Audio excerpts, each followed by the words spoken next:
বলেন তো কি রান্না হবে আজকে সন্ধ্যায়? নুডলস রান্না হবে। তো নুডলসগুলো সিদ্ধ করতেছি, সিদ্ধ প্রায় হয়ে গেছে।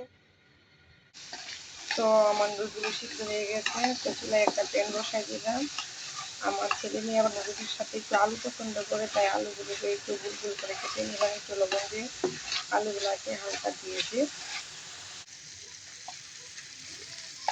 সেখানে পেঁয়াজ দিয়ে দিলাম। পেঁয়াজগুলো হালকা ভাজবো, তারপরে টমেটো দিব, কাঁচামরিচ,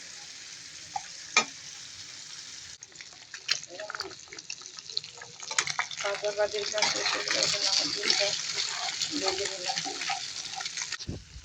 তো নুডলস মশলা, ম্যাগি মশলা, সয়া সস, টমেটো সস সব কিছু দিয়ে নেড়ে চেড়ে মিক্স করে নিচ্ছি। নুডলসগুলোও দিয়ে দিলাম, এখন নেড়ে চেড়ে মিশিয়ে নেওয়ার পালা। মিক্স করে দিলে আমার নুডলস রেডি গরম গরম। তো কেমন হলো আমার নুডলস রান্নাটা অবশ্যই কমেন্টে জানাবেন। কারণ